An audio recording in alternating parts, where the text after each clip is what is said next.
Okay. My friend. There's a little notice in the front of this.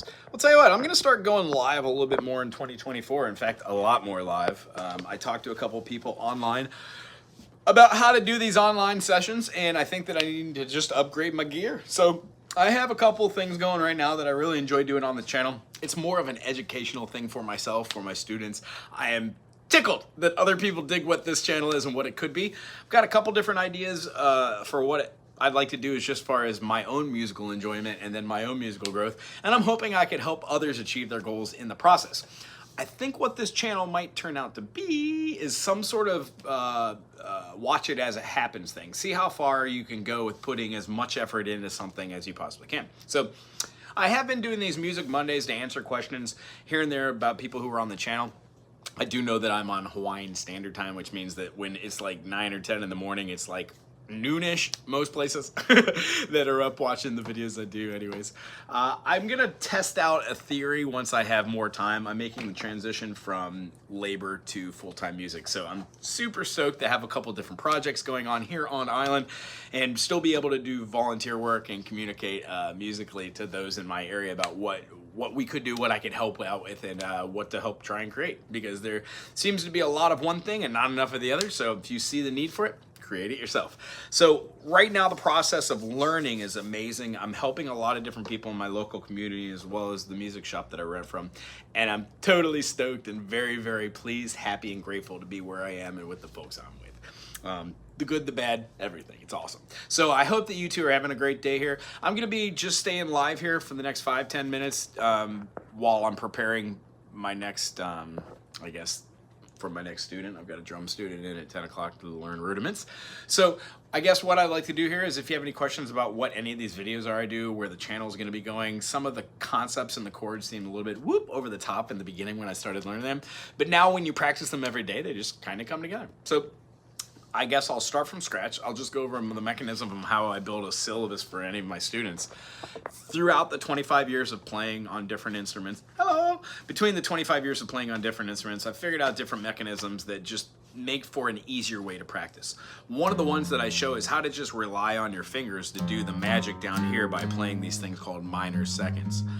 Each time we play these, we can play them with a pick, all downstrokes, or do alternating picking down and up, or even economical when switching to the next one, up, down, and then go to the next string.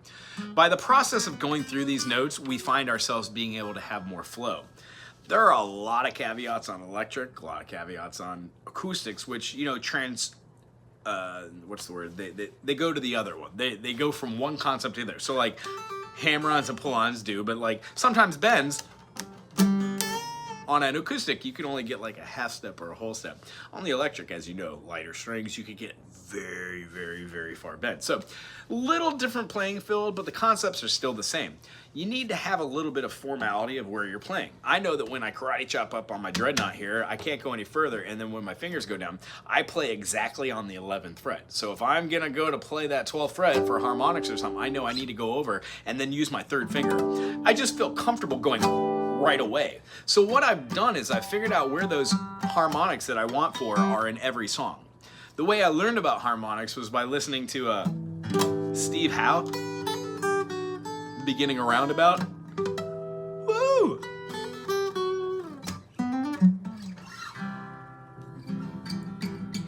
You know. The concept is when you don't know how to play that and you hear it and you're like, wow, that's amazing. And when you break it down just to being the chords,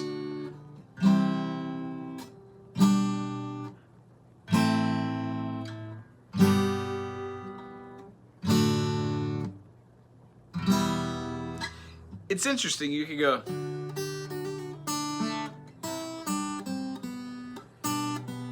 you could break down each different one very slow and then go back till it's up to speed.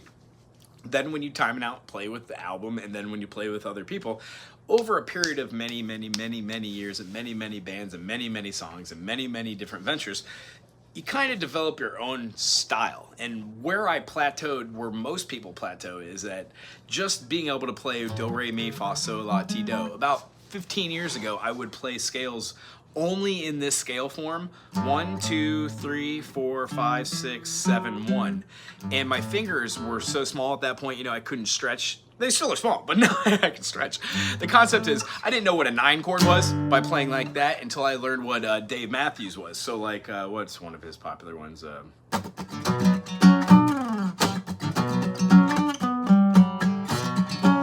something like that. Being able to play the different Dave Matthews chords gave me a respect for like a D natural minor, which I had no clue what it was. When I realized that the basis of the rudiments, the core, was taught out of the eyes of C major, do, re, mi, fa, sol, la, ti, do, and that everything kind of takes shape from there, it changed the way that I thought about how music is played. So the concept I would like to explain throughout this series, throughout these Music Mondays, throughout the whole channels, helping others find their own passion with music, no matter what the instrument is, and then help, if I can, fill in a couple of those blanks. Tell you what, I don't have any of the answers. I don't have all the answers.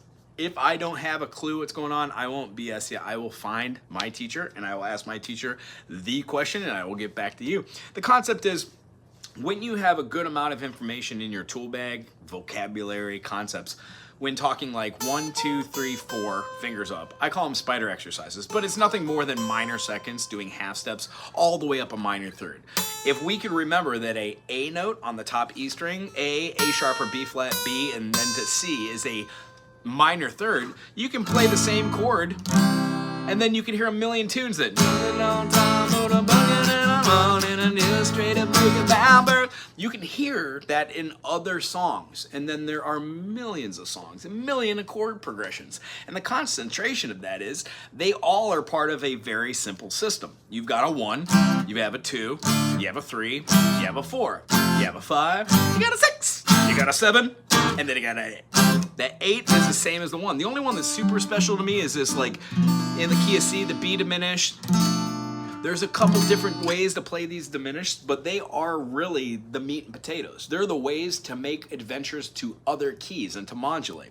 So the concept is you work in ideas on what songs you know. So if you're doing Twinkle, Twinkle, Little Star, you can also at the end of that song play a C7 and then go to an F. Twinkle, twinkle, little star.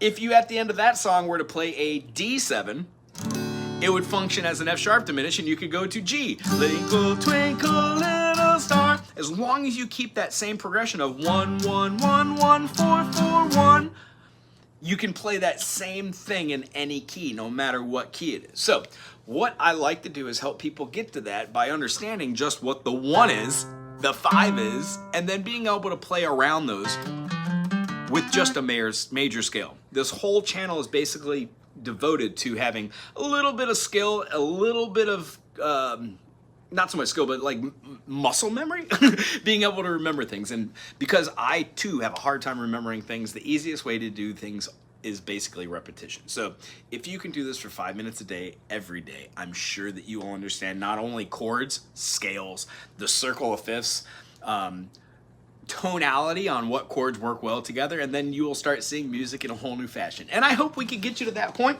If you have any questions about that, feel free to reach out, put something in the comment section, and by all means, please share with somebody else. Have a great day.